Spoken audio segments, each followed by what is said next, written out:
Reaction of hydrogen peroxide में acetic medium में reaction हम लोग देख रहे हैं। इसमें फिफ्थ रिएक्शन है oxidation of arsenite into arsenate. तो पहले इसका हम लोग मॉलिक्यूलर इक्वेशन लिखेंगे और फिर इसको आयनिक में कन्वर्ट कर देंगे। तो आपको पता है कि H2O2 डिकम्पोज करता है H2O में और ये ऑक्सीजन एटम में, तो इसको हम लोग इस्तेमाल करेंगे। आर्सेनाइट हम लोग Na3AsO3, ये सोडियम आर्सेनाइट है, इसको बदलना है Na3AsO4। इसमें सोडियम आर्सेनेट का ये फॉर्मूला है। यहाँ आपको ऑक्सीजन दिख रहा है कि 3 है और यहाँ 4 है, that is 1 oxygen atom should be added, and after the addition of 1 oxygen atom, this Na3AsO3, that is sodium arsenite, is converted into sodium arsenate। हम लोगों को दो इक्वेशन को ऐड करना है सिंपली, यहाँ पे ऑक्सीजन और यहाँ ऑक्सीजन आप आराम से ऐड कर सकते हैं। हम यहाँ पर रिएक्शन सिर्फ लिख देते हैं H2O2 plus Na3AsO3 H2O Na3AsO4। तो ये आर्सेनाइट से आर्सेनाइट में बदल गया, सोडियम आर्सेनाइट था इधर, सोडियम आर्सेनेट में ऑक्सीडाइज हो गया। आयनिक इक्वेशन आप आराम से लिख सकते हैं। यहाँ Na3 इधर भी दिख रहा है, Na3 इधर भी दिख रहा है, तो यहाँ से अगर Na3 आप कैंसिल कर देंगे तो ये हो जाएगा AsO3। यहाँ 3 सोडियम था तो यहाँ पे हम लोग 3- लिखेंगे और इधर वाला जो है सो हो जाएगा AsO4। यहाँ भी 3 था तो AsO4 3-, और इधर आपके पास H2O2 दिख रहा है, 1 मॉलिक्यूल ऑफ हाइड्रोजन पेरोक्साइड, तो उसको ऐड कर देंगे। एंड इधर क्या है, वाटर मॉलिक्यूल है। तो इसको आप ऐसे आराम से आयनिक फॉर्म में लिख सकते हैं। अगला रिएक्शन हम लोगों के पास है, थोड़ा सा लिखेंगे जब कंबाइन करके तो काफ़ी बड़ा सा इक्वेशन हो जाता है, तो लोगों को लगता है कि डरावना है, बट अगर ब्रेक करके आप लिखेंगे तो बहुत सिंपल है। सिक्स्थ रिएक्शन हम लोग लिखें oxidation of FeCN6 into FeCN6 3-। यहाँ आयरन का ऑक्सीडेशन नंबर +2 है और यहाँ आयरन का ऑक्सीडेशन नंबर +3 है, इसलिए इससे नहीं कंफ्यूज होना है कि यहाँ 4 है यहाँ 3 है। नहीं, ऑक्सीडेशन नंबर आयरन का तो यहाँ 2 है और यहाँ पर आयरन का ऑक्सीडेशन नंबर 3 है। तो इसका ऑक्सीडेशन का पार्ट अगर हम लोग लिखेंगे तो ये लिख देंगे कि FeCN6 4- कन्वर्ट हो गया FeCN6 3- में। और चूँकि ऑक्सीडेशन हुआ है, एक इलेक्ट्रॉन यहाँ पे आपको दिख रहा है कि -4 है, यहाँ -3 है, तो एक इलेक्ट्रॉन इधर कम है, ये हम लोगों को इधर ऐड करना होगा। ये हाफ रिएक्शन हो गया जो कि बैलेंस्ड। अब इसमें हम लोग आयनिक फॉर्म में ही शुरू में लिख रहे हैं, तो आयनिक वाला इक्वेशन ऐड करना होगा, जैसे H2O2 plus 2H plus 2 electron gives 2 water molecule. और इस आयनिक इक्वेशन को इसके साथ आप ऐड कर दीजिएगा, तो 2 इलेक्ट्रॉन इधर है। अब इधर एक ही इलेक्ट्रॉन है, तो इस इक्वेशन में क्या करना पड़ेगा, इस इक्वेशन में हम लोगों को 2 से मल्टीप्लाई कर देना होगा। तो आफ्टर द मल्टीप्लिकेशन विथ 2 ये हो जाएगा हम लोगों के पास 2 FeCN6 4-, और इधर हम लोगों के पास H2O2 है 1 टाइम एंड 2H+ है 1 बार 2 बार, और इधर जो है सो फिर से इधर 2 से मल्टीप्लाई करेंगे तो ये लिखेंगे 2 FeCN6 3- और फिर हो जाएगा 2 वाटर मॉलिक्यूल।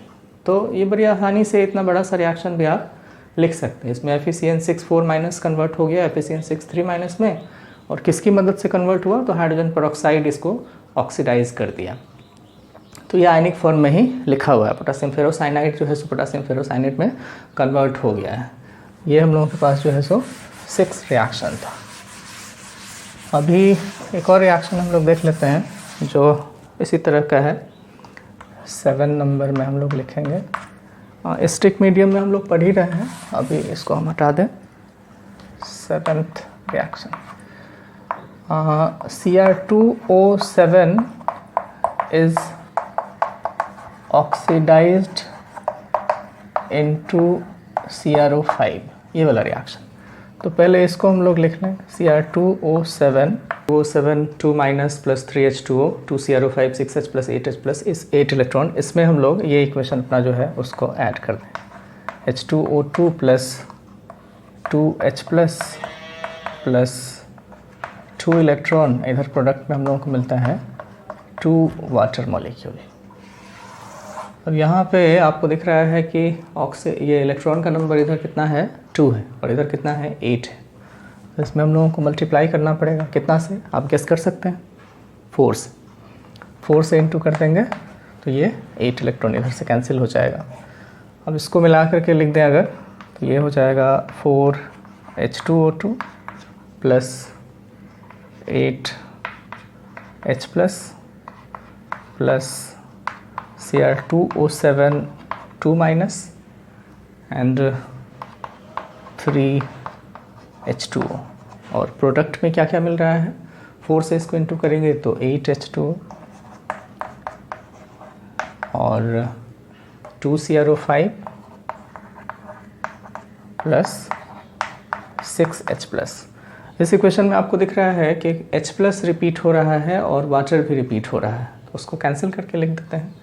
ये H प्लस 8H प्लस इधर है और 6H प्लस इधर है, तो इधर हम लोगों के पास कितना बच जाएगा 2H प्लस। इसको लिखेंगे अगर फिर से तो 4H2O2 plus 2H plus Cr2O7 2 minus रहेगा।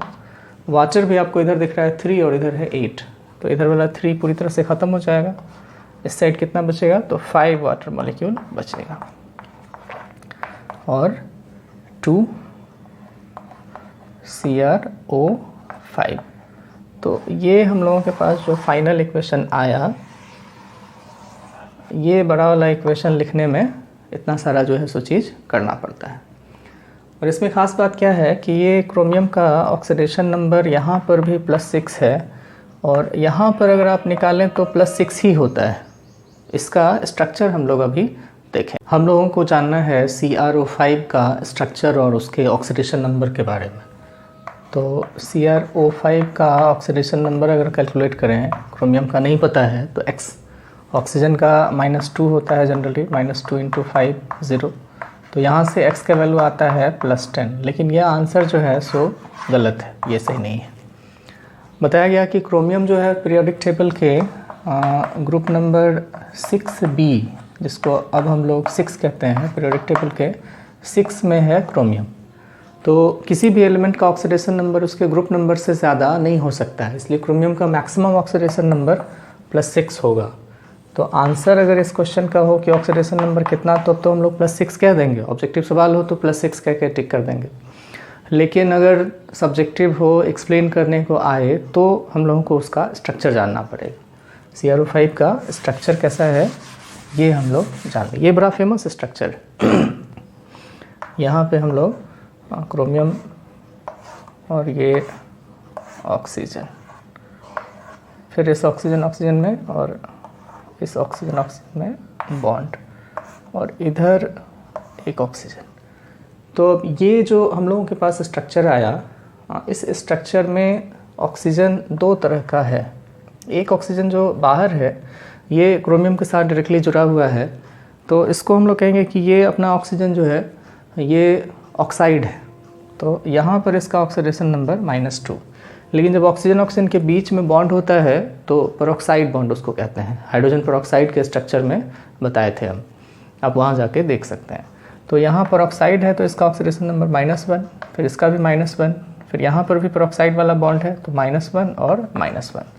तो टोटल ऑक्सीजन 6 है, बट -1 4 जगह है तो -4, और एक जगह -2 है तो -6। इसलिए इस क्रोमियम पर +6 अगर होगा तो ये पूरा का पूरा मॉलिक्यूल न्यूट्रल हो जाता है। इसको हम लोग कहते हैं बटरफ्लाई स्ट्रक्चर। ये बटरफ्लाई स्ट्रक्चर जो है क्रोमियम ऑक्साइड का है, और कुछ लोग इसको क्रोमियम पेरोक्साइड भी कहते हैं क्योंकि पेरोक्साइड वाला ऑक्सीजन इसमें प्रेजेंट है।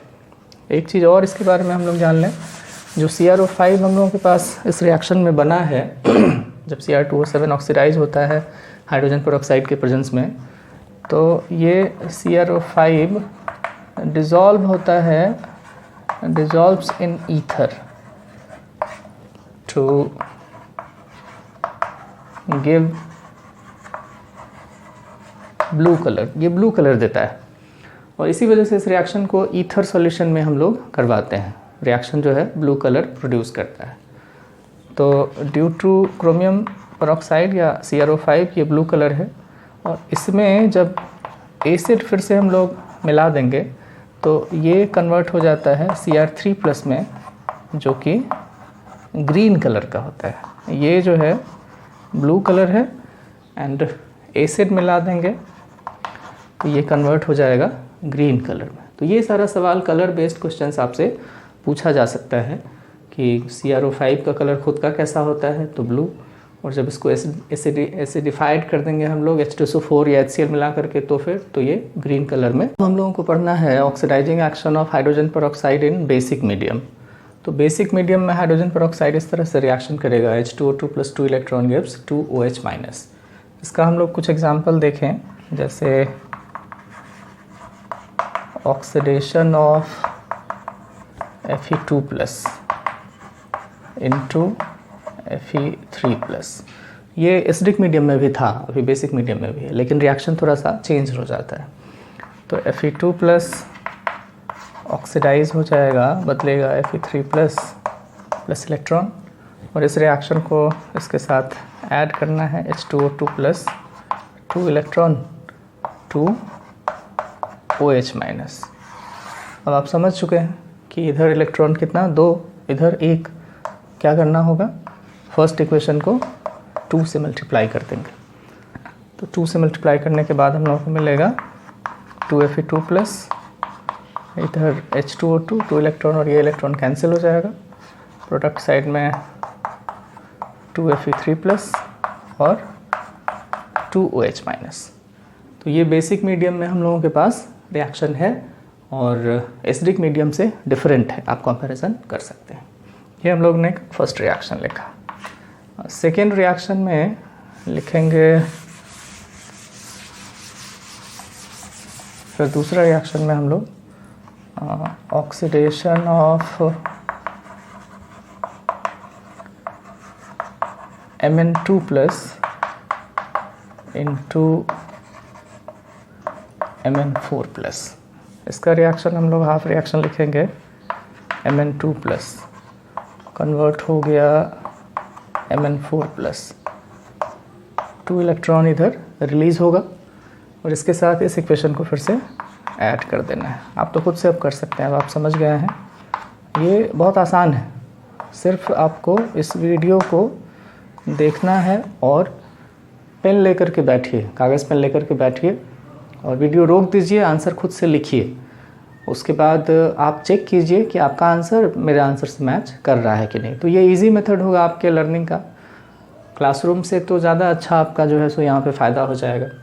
तो 2 इलेक्ट्रॉन सीधा कैंसिल हो जाएगा, तो इधर हम लोग सीधा लिख देंगे Mn2+, उसके साथ H2O2, एंड प्रोडक्ट में बना Mn4+ + 2 OH-। तो आप मिला लीजिए अपना आंसर सही है कि नहीं है। डिस्कस करेंगे रिड्यूसिंग एजेंट के तौर पर जब हाइड्रोजन पेरोक्साइड काम करेगा वैसे रिएक्शंस को। पहले हम लोग एसिडिक मीडियम में देख लें कि एसिडिक मीडियम में रिड्यूसिंग एजेंट के जैसा वो काम करेगा तो कैसा रिएक्शन है। एसिडिक मीडियम में जब हाइड्रोजन पेरोक्साइड रिड्यूसिंग एजेंट के जैसा काम करता है तो रिएक्शन मेनली जो अकर करेगा वो है H2O2 बदल जाएगा 2H++ O2 में by the loss of 2 electron. इसका पहला एग्जांपल हम लोग लिखें अगर, तो MnO4 जैसे हम लोगों के पास है, तो MnO4- रिड्यूस हो जाता है Mn2+ में। पहले इस हाफ रिएक्शन को हम लोगों को बैलेंस करना होगा। इधर ऑक्सीजन दिख रहा है कितना, 4, और इधर एक भी नहीं, तो आप 4H2O इधर ऐड कर लेंगे, और 4 वाटर मॉलिक्यूल के साथ 8 हाइड्रोजन एटम इधर चला आया, तो उसके लिए आपको 8 H प्लस इधर ऐड करना होगा। अब हम लोग चार्ज को चेक कर लेते हैं। तो इधर टोटल पॉजिटिव चार्ज 8 और इसमें से -1 करेंगे तो 7 पॉजिटिव चार्ज है, और इधर कितना है 2। तो 7 है और 2 है, दोनों का डिफरेंस कितना 5। दैट इज़ 5 इलेक्ट्रॉन अगर हम लोग ऐड कर दें तब हम लोगों का ये बैलेंस्ड इक्वेशन हो जाएगा।